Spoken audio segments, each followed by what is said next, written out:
자, 여러분 반갑습니다. 금융공부 김범곤입니다. 자, 오늘도 신속하고 정확한 연금 정보 전달해드리는 연금 클리닉 시간이고요.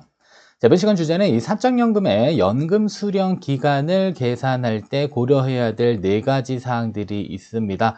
일반적으로 연금을 개시함에 앞서서 여러분들이 많이들 궁금해하시는 게 일반적으로 언제 개시를 해야 되냐, 개시 시점에 대한 부분이 있고요.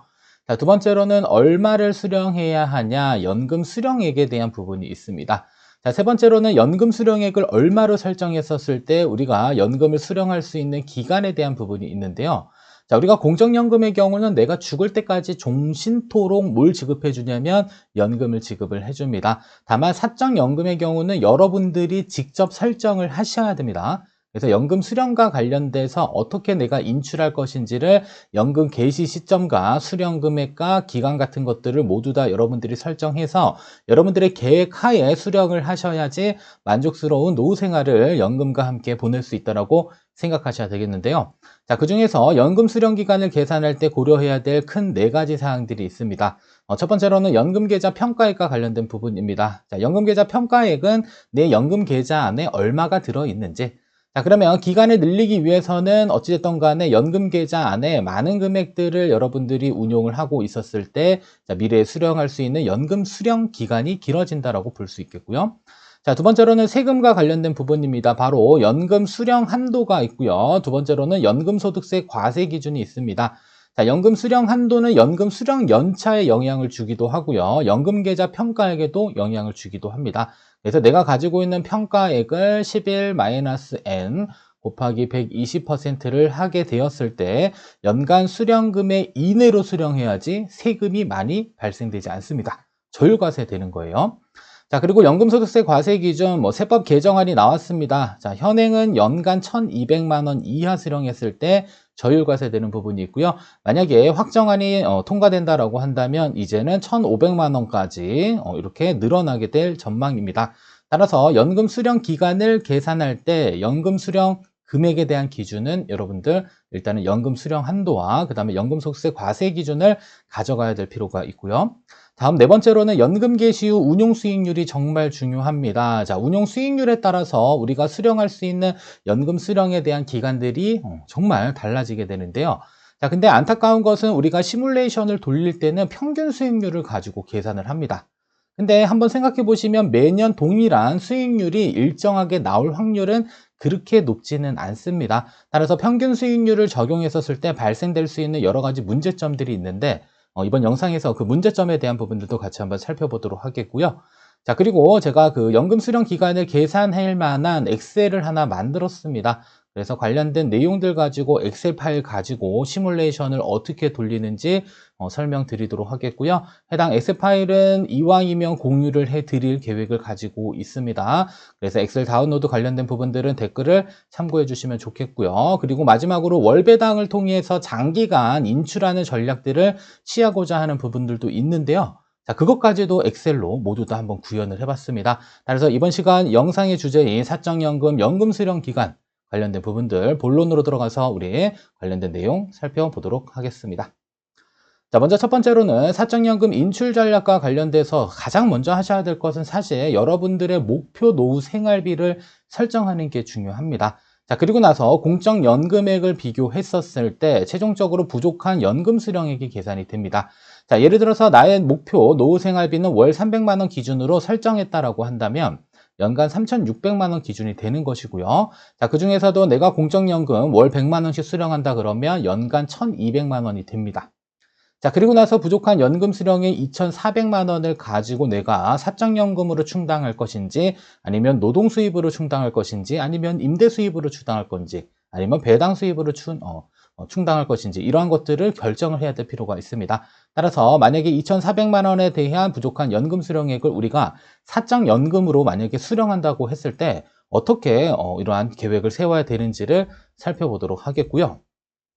자, 그리고 공적연금의 수령 기간은 어찌됐든 간에 연금이 개시하게 되면 종신토록 받을 수가 있습니다. 그래서 건강관리를 잘 해서 오랫동안 우리가 지속적으로 살아가게 되면 어찌됐든 간에 내가 수령할 수 있는 공적연금의 그 금액도 많이 커진다라고 보시면 되겠고요. 자, 그리고 공적연금이 가장 무서운 점은 자, 매년 소비자 물가 상승률만큼 연금 수령액을 증가해 줍니다.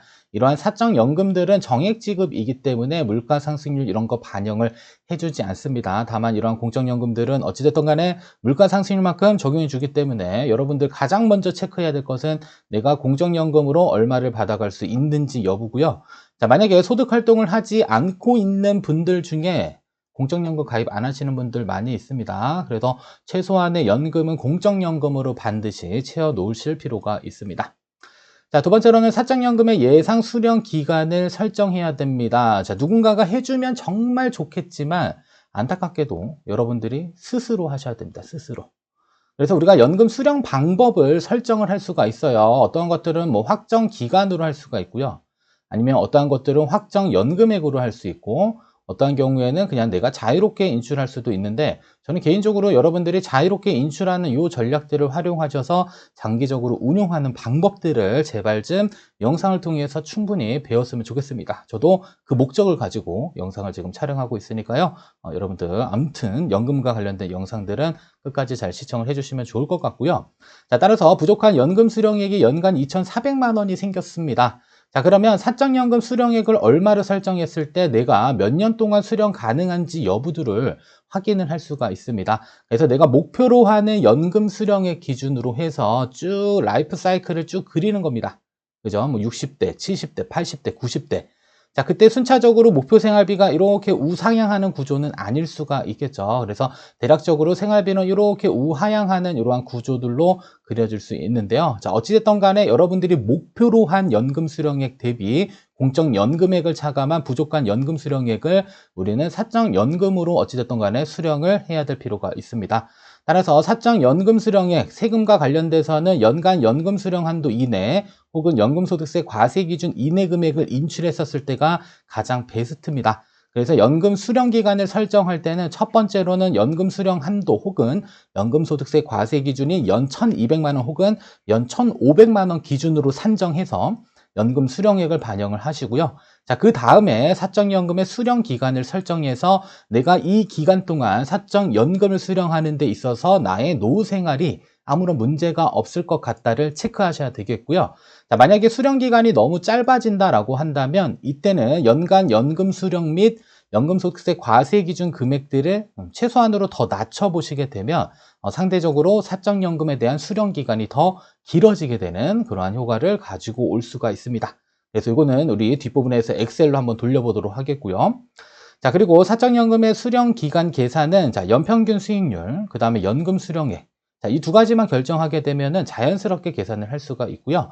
자, 그리고 수익률이 높으면 높을수록 수령액은 낮으면 낮을수록 연금을 수령할 수 있는 기간들이 길어지게 됩니다. 그래서 굵고 짧게 받는 방법이 있고 가늘게 길게 받는 방법이 있는데 이 모든 것들은 여러분들의 은퇴 준비 계획에 따라 달리 결정돼야 된다는 사실을 꼭 기억을 해주실 필요가 있을 것 같습니다. 단순히 금액적으로만 따지게 되면 너무 빠른 시간 안에 노후 자산들을 소진할 수 있는 가능성들이 있기 때문에 그런 부분들을 조금 조심하셔야 됩니다. 따라서 사적연금을 오랜 기간 수령하기 위해서는 연금계좌 평가액은 높으면 높을수록 좋습니다. 그래서 여러분들이 납입하고 운영하는 과정에서 어쨌든 간에 안전자산과 위험자산의 비중을 잘 결정한 다음에 연금계좌 평가액을 높이는 게 중요하고요. 자, 이랬을 경우에는 운용 수익률도 당연히 좋을 필요가 있습니다. 다만 중요한 것은요, 은퇴 전후, 그러니까 연금을 개시하기 전과 연금을 개시한 이후에는 운용 방침을 조금 보수적으로 가져갈 필요가 있습니다.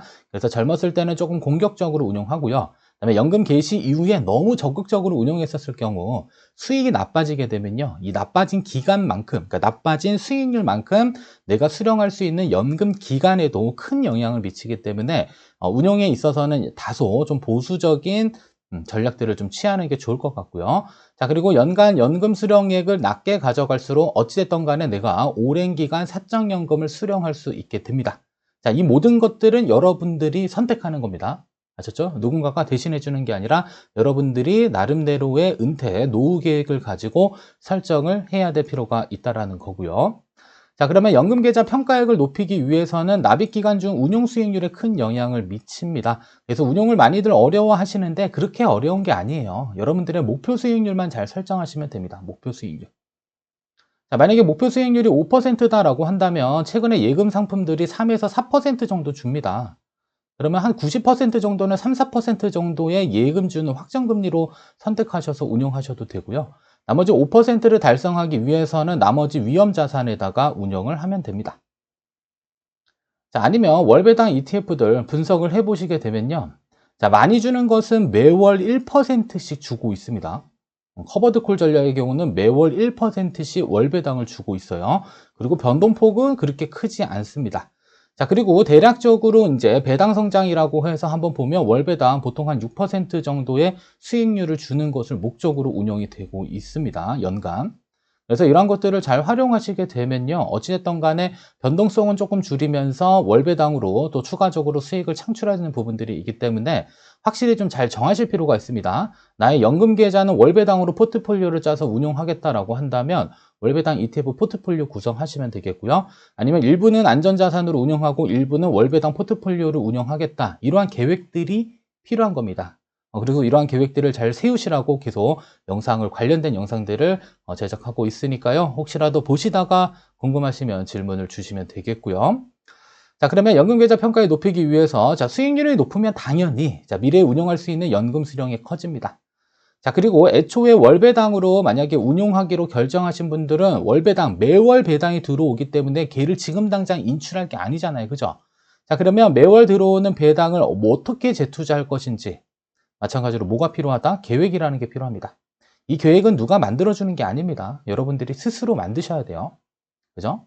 자, 따라서 이러한 경우에 미래에 수령할 수 있는 연금 수령액이 커집니다. 그래서 운용 잘하고요. 월배당 포트폴리오 구성해서 운용하시는 분들은 배당이 계속적으로 지급될 거기 때문에 지급받는 배당금에 대한 재투자는 어느 시점에 어떻게 할 것인지 명확하게 계획 세우셔서 장기간 내가 연금 인출할 때까지는 어찌됐든 간에 잘 운용하시면 좋겠고요.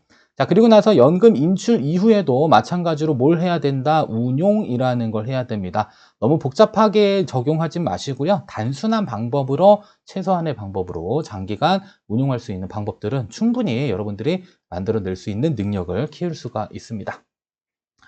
자, 다음은 연금 수령 한도와 연금소득세 과세 기준. 자, 우리가 기간을 설정하는 데 있어서 일단 연금 수령 한도는 빼놓고 갈 수가 없습니다. 왜냐하면 세금에 대한 부분들이 붙기 때문이다라고 보시면 되겠습니다. 따라서 나의 연금계좌 평가액을 가지고 수령 연차를 반영해서 우리가 연간 연금 수령 한도를 계산할 수 있겠고요. 자, 이 금액 이하로 수령해야지 저율과세됩니다. 적게는 5.5%에서 많게는 5.5에서 적게는 3.3%의 연금소득세가 과세되는 것이고요. 자, 그리고 연금 수령 한도를 초과하게 되면 그 초과 금액에 대해서는 16.5%의 기타 소득세가 과세됩니다. 자, 이렇게 되면 일반 계좌에서 운용하는 것과 별 차이가 없습니다. 그래서 어찌됐든 간에 우리가 절세 계좌라고 하는 사적연금 계좌를 활용해서 연금을 장기간 수령할 목적들이 있기 때문에 이왕이면 연간 연금 수령 한도까지 수령하는 것을 주 목적으로 하셔야 되겠고요. 다만 여기서 끝나는 게 아닙니다. 두 번째로 고려해야 될 상황은 바로 연금소득세 과세 기준입니다. 자, 1,200만 원이죠. 자, 1,200만 원을 초과해서 인출하게 되면 여기는 전액이에요. 자, 전액에 대해서 두 가로 나눠집니다. 하나는 분리과세 16.5%. 자, 또 하나는 종합과세 됩니다. 다른 소득이랑 합산돼서 적게는 5%, 많게는 45%의 세율이 적용이 될 수 있습니다. 그래서 내 소득 구간이 어찌됐든 간에 16.5%보다 더 높다라고 한다면 이때는 분리과세를 선택하는 게 무조건 유리하다라고 보시면 되겠고요. 아니다, 그냥 나는 내 소득 구간이 16.5보다 높지 않다라고 한다면 이때는 종합과세를 선택하는 게 유리한 방법이 될 수가 있습니다. 근데 더 중요한 것은 어찌됐든 간에 연간 연금소득세 과세 기준보다는 낮게 수령하는 계획을 세우는 게 좋겠고요. 자, 그 다음에 이제 2024년부터 이제 2023년 세법 개정된 게 통과되면요. 이때는 연 1,500만 원까지 늘어나게 됩니다. 자, 그리고 얘네들은 앞으로 미래에 계속 늘어나기를 우리가 바라야지 실질적으로 내가 연금 계좌 안에서 인출할 수 있는 인출 금액들이 많이 늘어날 수 있을 것 같고요. 자, 그리고 우리가 세액공제를 적용받지 않고 연금 계좌를 활용하시는 분들은 세액공제 미적용분에 대해서는 연간 연금 수령과 그 다음에 연금소득세 과세 기준 소득이 적용되지 않습니다. 그때는 훨씬 더 많은 금액을 인출할 수 있다는 사실도 기억을 할 수가 있습니다. 그래서 이왕이면 절세 계좌로 최대한 활용하는 방안들이 나중에 세금 없이 어찌됐든 연금을 안전하게 오래 수령할 수 있는 방안들이 될 수가 있습니다. 자, 그러면 연금 개시 이후에 운용 수익률은 도대체 어떻게 적용을 해야 되냐? 자, 일단은 우리가 연금 개시 이전에 시뮬레이션을 돌릴 때는 평균을 가지고 계산을 할 수가 있습니다만, 자, 나중에 실제로 연금을 개시하고 운용했을 경우에는 평균 수익률이 아니라 여러분들의 실제 계좌의 수익률들을 직접적으로 기입을 하세요. 자, 그렇게 되면 쭉 밑으로 내려가면 내려갈수록 여러분들이 몇 년 동안의 기간 동안 연금을 수령할 수 있는지를 쉽게 계산을 할 수가 있습니다. 따라서 운용 수익률은 연금 수령 기간에 가장 큰 영향을 주는 아주 중요한 핵심 요소가 됩니다. 그래서 보통의 연금 개시 이전의 시뮬레이션은 연평균 수익률을 반영해서 계산을 하는데, 한번 생각해 보시면 전체 투자 기간이 한 2, 30년 되는데 매년 일정한 수익률을 줄 확률은 거의 없다라고 볼 수가 있겠죠. 그래서 연평균 수익률을 적용해서 수익률 계산하게 되면 큰 오류가 발생될 수 있는데요. 자, 어떠한 오류냐면 바로 수익률 발생 순서 위험에 대한 부분입니다. 그래서 초반에는 손실이 많이 컸다가 그 다음에 후반기에 가서 이익이 크게 나더라도 최초에 연금 평가액이 큰 상태에서의 손실은 나중에 우리가 계속적으로 자금을 인출한단 말이에요. 그죠? 계속 신규 자금이 들어가는 게 아니라 한 번 손실이 난 계좌 안에서 우리가 매년 생활비로 인출을 하고요. 거기에다가 또 투자 수익이 가미된다 하더라도 초반에 발생되는 손실의 크기가 커지면 커질수록 장기적으로 봤을 때 이익이 아무리 높게 나더라도 생각보다 연금 계좌 안에 있는 평가액들은 많이 줄어들게 되고요. 그로 인해서 우리가 수령할 수 있는 연금 수령 기간도 많이 줄어들게 됩니다. 따라서 연평균 수익률로 계산했을 때 수령 기간과 실제로 매년 발생되는 그 수익률을 적용했을 때 우리가 계산할 수 있는 그 기간에는 큰 차이가 발생됩니다. 자, 그것을 수익률 발생 순서 위험이다라는 표현을 보통 사용하니까요. 그래서 연평균 수익률을 적용했었을 때의 문제점들을 우리가 개선을 해야 될 필요가 있다라고 볼 수 있을 것 같고요. 자, 그러면 어떠한 영향을 주는지 예시를 통해서 잠깐 보시면요. 자, 연금 개시 후 초반 수익률은 전체 평가액에 영향을 줍니다. 그래서 연금 개시 전 평가액은 1억 원이고요. 자, 연평균 수익률 4%로 가정을 할게요. 자, 그래서 1차 년도에 4%, 2차 년도에 4%, 3차 년도에 4%, 4차 년도에 3%면 연평균 수익률은 어찌됐든 간에 4%가 됩니다. 자, 그러면 1억 원을 인출하지 않고 그대로 운용했었을 경우에 1차 년도에는 1억 400만 원, 2차 년도에는 1억 816만 원, 3차 년도에는 1억 1248만 원, 4차 년도에는 1억 1698만 원으로 이렇게 우상향하는 구조가 됩니다. 자, 근데 수익률은 발생하는 순서는 일정하지가 않습니다. 자, 첫 번째에는 마이너스 4%, 두 번째에는 플러스 10%, 세 번째 해 마이너스 4%, 네 번째 해에는 플러스 12%가 발생돼야지 평균 수익률을 4%로 설정을 할 수가 있습니다.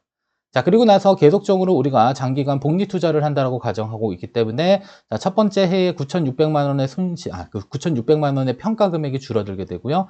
거기에 10% 늘어나게 되면 1,560만 원, 1억 560만 원. 거기에 또 마이너스 4%가 발생하게 되면 1억 137만 원. 거기에 12%의 수익이 났다라고 한다면 이때는 1억 1,354만 원이 발생됩니다. 그래서 4차 년도까지 어쨌든 간에 동일한 수익률이 발생된 경우와 그 다음에 수익률의 편차가 발생됐었을 경우에 평가 금액에는 상당한 많은 차이가 발생됩니다. 무려 344만 원의 평가 금액이 차이가 발생이 되고요. 여기에 만약에 중간중간에 우리가 1년에 필요한 만큼의 연금 소득을 인출했다라고 한다면 이 차액은 훨씬 더 늘어나게 됩니다. 따라서 연금 개시 후 초반 수익률이 어떻게 적용되는지 따라서 이 전체 평가액에 영향을 주기 때문에 우리가 연금 개시 이후에는 초반에는 그래도 그 가장 큰 금액을 가지고 있어요. 그죠? 연금 계좌에 요만큼 큰 금액을 우리가 어찌됐든 간에 조금씩 인출하면서 이렇게 갉아먹게 되잖아요. 그죠? 그래서 초반에 수익률이 어느 정도까지 높냐 낮냐에 따라서 나중에 수령할 수 있는 연금 전체 기간에 대한 부분들이 반영하게 됩니다. 따라서 연금 개시 이전에는 연금 개시한 그 초기에는 여러분들 수익률 관리에 조금 신경을 잘 쓰실 필요가 있다는 점 꼭 기억하셔야 됩니다. 초반에 손실폭이 많이 발생하게 되면 전체 평가금에서 깎아지는 부분들이 많기 때문에 이러한 것들도 위험성이 있다는 사실 꼭 기억을 해주시면 좋을 것 같습니다. 자, 그러면 이러한 수익률 발생 순서 위험을 줄이기 위해서는 바로 중요한 것이 바로 수익률의 변동폭을 줄일 필요가 있습니다. 그래서 예를 들어서 똑같은 연평균 4%라 하더라도 자, 어느 해는 마이너스, 어느 해는 플러스, 어느 해는 마이너스, 어느 해는 플러스가 발생될 수 있기 때문에 자, 이러한 위험을 우리가 어느 정도 줄이기 위해서 첫 번째로 고려해 볼 수 있는 사항들은요. 자, 일정 비중은 안전자산으로 확정 수익을 챙기는 겁니다. 아까도 예시로 약간 설명드렸지만 한 90% 자산은 안전자산으로 설정한 다음에 최소 3에서 4% 정도의 확정 수익을 얻는 겁니다. 자, 그리고 나서 나머지 10%를 공격적으로 운영을 해서 플러스 알파 수익을 얻는 전략을 취하는 겁니다. 그래서 이익이 났다라고 한다면 전체 수익은 3%, 4%보다 더 높은 수익을 창출할 수 있게 되는 것이고요. 다만 손실이 나더라도 원금에 대한 손실이 없을 정도의 비중을 설정했기 때문에 장기간 안정적으로 우리가 자금을 인출할 수 있는 방법이 될 수가 있습니다. 그래서 일정 비중은 안전자산으로 확정 수익을 챙기시고요. 그다음에 일정 비중은 위험자산으로 알파 수익을 얻을 수 있는 이러한 상품들을 가입해서 자산을 배분한 상태에서 운용을 했었을 때는 일단 수익률의 변동폭을 최대한 줄일 수 있다라고 볼 수 있겠고요. 자, 두 번째로는 월배당 ETF를 활용한다라고 한다면 배당 성장보다는 어찌됐든 간에 꾸준히 배당을 주는 저변동성 월배당 ETF를 활용하는 게 중요합니다. 자, 여기서 말하는 저변동성이라고 하는 것은 주가의 흐름이 그렇게 크지 않는 막 이렇게 올라갔다가 훅 떨어졌다가 이렇게 올라갔다가 훅 떨어지는 게 아니라 한 중간 정도의 저변동성인데 배당을 꾸준히 주는 이러한 상품군들을 우리가 잘 찾아서 활용을 했었을 경우에 안정적으로 운용하면서 배당금도 인출하고 연금 기간도 늘릴 수 있는 방안들을 찾아볼 수 있습니다. 그래서 이 안의 경우는 변동성이 적은 월배당 ETF들을 활용하는 방안입니다. 따라서 매월 지급받는 월 배당금만큼 인출하시고요. 거기에 추가적으로 내가 목표로 하는 생활비만큼 부족하다 그러면은 그 부족한 만큼의 연금을 추가적으로 인출해서 우리가 노후소득을 확보하는 방안들을 고민을 해볼 수 있을 것 같습니다. 그래서 이러한 수익률 발생 위험을 줄이기 위한 것들도 매우 중요하다라고 보시면 되겠고요.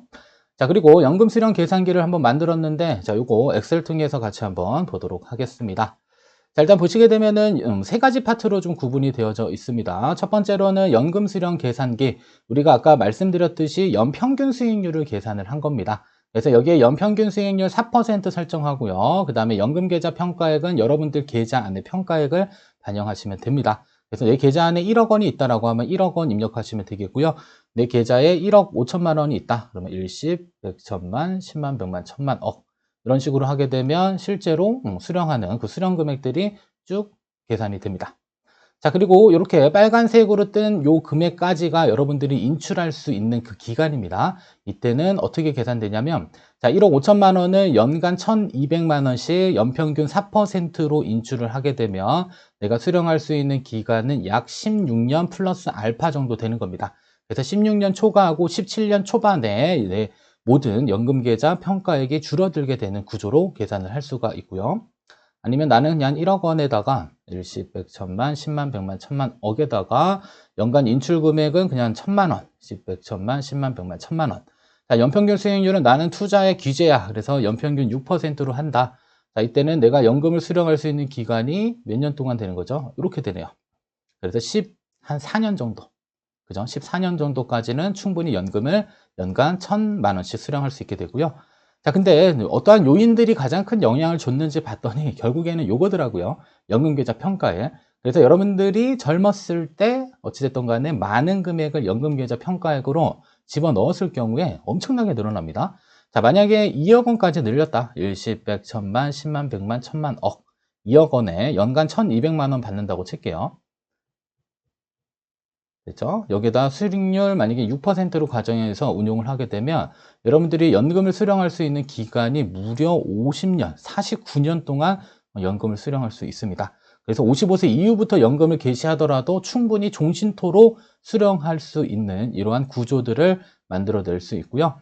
자, 만약에 연평균 수익률 4%로 결정했다라고 한다면 4로 바꾸더라도 대략적으로 수령할 수 있는 기간들은 26년 정도까지는 수령할 수 있습니다. 그래서 이러한 연평균 수익률, 그 다음에 연간 인출금액, 그 다음에 연금계좌 평가액에 따라서 여러분들이 수령하는 실질적인 연금 수령액과 기간에 대한 영향을 받는다라고 보시면 되겠고요. 자, 그 다음에 얘네들은 연금 수령 한도를 자동으로 계산을 해주게 됩니다. 그래서 여러분들이 여기에다가 계산값만 입력하게 되면요, 이 수령 연차에 따라서 자동으로 연금 수령 한도는 계산된다라는 사실 기억하시면 되겠고요. 다만 얘네들은 1차 년도 기준으로 설정되어져 있기 때문에 2013년도 이전에 혹시라도 연금을 가입하신 분들이라고 한다면 수령 연차를 5년 기준으로 다시 설정해서 계산을 해야 될 필요는 있습니다. 그래서 2억 원의 경우는 연간 수령 한도가 어찌됐든 간에 1차 년도에 연 2,400만 원까지는 수령할 수 있는데, 이것보다 어찌됐든 간에 더 중요한 건 뭐다? 연간 연금소득세 과세 기준이 더 중요합니다. 자, 만약에 1,500만 원까지 늘었다. 일십, 백, 천만, 10만, 100만, 1000만. 1,500만 원까지 늘었을 경우에도 계산을 하게 되면 마찬가지로 기간을 설정할 수 있으니까요. 그래서 이 빨간색이 나오는 기간부터는 음수입니다. 음수로 전환되는 부분들이기 때문에, 자, 이것은 연평균 수익률을 적용해서 우리가 연금 수령 기간을 산출을 할 수가 있고요. 자, 두 번째로는 자율계산입니다. 자, 평균이 아니고요. 여러분들이 실질적으로 운용하면서 하나씩 채우시면 됩니다. 그래서 내가 연간 인출한 연금 금액이 얼마인지, 자, 그리고 실제 투자 수익률은 계좌를 보면 알 수 있습니다. 그래서 1월 1일부터 12월 31일까지 발생된 실제 투자 수익률을 반영해서 실제로 내가 몇 년 동안 연금을 수령할 수 있는지도 자유롭게 계산을 할 수가 있습니다. 그래서 이 부분이 사실상 조금 더 디테일한 계산을 할 수 있다라고 보시면 될 것 같고요. 자, 그 다음에 월배당 ETF를 활용하시는 분들이 좋아할 만한 것을 만들어 내었습니다. 자, 일단은 월배당 수익률을 만약에 뭐 6%가 너무 과도하다 이러면 4%로 한번 바꿔서 한번 볼게요. 자, 일단 4%로 월배당 매년 지급받는다라고 한다면 연금계좌 1억 원에 4%면 연배당금 400만 원이 나옵니다. 자, 그리고 나서 나는 목표 인출 금액이 1,200만 원이다라고 한다면 실제 추가로 연금 계좌에서 인출한 금액은 800만 원이 됩니다. 자, 그때 계좌 잔액은 9,200만 원이 남고요. 그 다음에 실제로 투자하는 것을 정말 보수적으로 한번 잡아봤어요. 1%. 그래도 장기적으로 봤을 때는 1% 이상 수익은 나지 않겠습니까? 그러면 한 3% 정도로 변경해서 우리가 쭉 시뮬레이션을 한번 돌리게 되면 몇 년 동안 수령 가능한지 쭉 살펴볼 수가 있습니다. 그래서 쭉 살펴봤더니 대략적으로 한 13년 정도는 연금을 충분히 수령할 수 있는 구조가 만들어지고요. 근데 여기서 놀라운 사실은 이 연금계좌 평가액이 늘어나면 늘어날수록 거의 무한 수익이 창출되게 됩니다. 만약에 2억 원으로 한번 가정해 볼게요. 일십, 백, 천만, 10만, 100만, 1000만, 억. 자, 2억 원을 연금계좌에서 사적연금을 운용하고 연배당 수익률은 4%를 목표로 하고요. 자, 그 다음에 연간 평균 수익률은 대략적으로 3%를 가정했을 때, 자, 몇 년 동안 연금을 수령할 수 있는지 쭉 살펴보게 되면요. 자, 연금 수령 기간이 무려 40년이 넘어갑니다. 그죠? 40년이 넘어갔는데 이때 안에도 연금계좌 평가액은 5억 원이 넘어가게 되는 이러한 구조가 됩니다. 그래서 배당을 지급받고 내가 목표 인출 금액까지 쭉 인출하더라도, 자, 이랬을 경우에는 결과적으로는 내가 뭐 가지고 생활하는 거죠?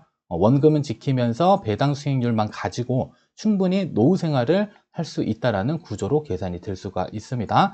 그래서 뭐 배당 수익률도 중요하지만 결과적으로는 장기간 인출하는데 핵심 사항은 연금 계좌 안에 어느 정도의 자금을 가지고 운용을 하고 있는지가 더 중요하고요. 만약에 실제 투자 수익률은 그냥 1%로 가정을 해볼게요. 보통 요거보다는 그래도 더 나오지 않겠습니까?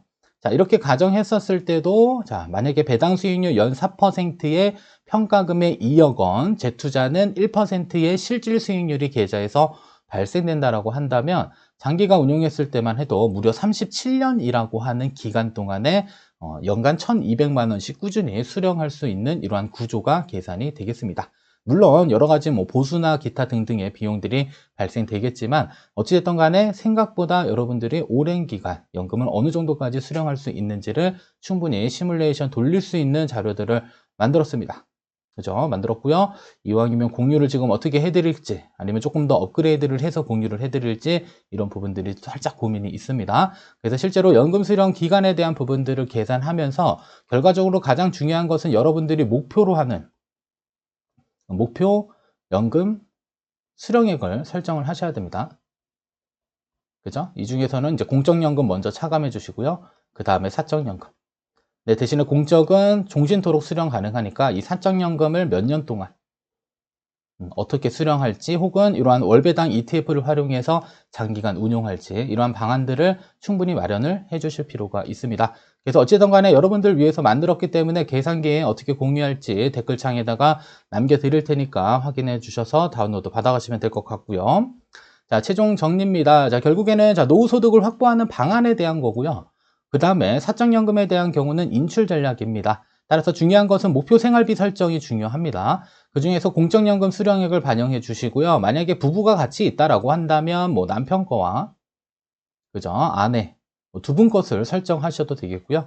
자, 그다음에 사적연금도 남편, 아내 둘 다 가지고 있다라고 한다면 월등히 목표 생활비가 더 올라갈 수 있는 구조가 됩니다. 다만 이러한 목표 생활비를 설정할 때는 여러분들이 지출을 얼마나 하고 있는지 연간 지출 금액에 따라서 같이 설정을 해야 될 필요가 있다는 사실을 꼭 기억하셔야 됩니다. 그래서 첫 번째로는 공적연금 수령액을 잘 반영해 주시고요. 자, 두 번째로는 사적연금은 종신수령이 아닙니다. 따라서 여러분들이 얼마를 수령할지, 그 다음에 연평균 수익률을 얼마를 가져갈지에 따라서 계산이 될 수가 있습니다. 따라서 연금계좌 평가에 이왕이면 여러분들 그래도 어느 정도까지 금융자산으로 노후소득을 확보하고 제가 쭉 시뮬레이션을 돌려보니까 월배당 잘 활용하면 정말 좋을 것 같습니다. 따라서 기간이라고 하는 것은 연금계좌 평가액과 연평균 수익률에 영향을 주고 있고요. 이랬을 경우에 수령기간이 상당히 늘어나고요. 그 결정 요인에는 세금적인 측면을 고려하지 않을 수가 없습니다. 그래서 현재 우리가 가져갈 수 있는 가장 큰 기준은 연금 수령 한도, 두 번째로는 연금소득세 과세기준 소득, 연간 1,200만 원 또는 1,500만 원, 그 부분을 고려해서 최초로 인출기간을 산정하시고요. 부족분에 대한 부분들은 어쩔 수 없이 세금을 부담하면서까지 인출을 해야 되는 부분들이 있기 때문에 그때는 추가적인 부분들은 좀 고려해 주시고, 그 다음에 월배당 ETF를 잘 활용하는 게 정말 베스트가 될 수 있을 것 같습니다. 그래서 제가 요새 이제 찾고 있는 것 중에 하나는 저변동성. 변동은 낮지만 어찌됐든 간에 확정적인 배당을 지속적으로 지급해주는 그러한 전략이 어떠한 것들이 있는지 살펴보고 있으니까요. 그래서 각각의 분석이 끝나게 되면 공유해 드리도록 하겠고요.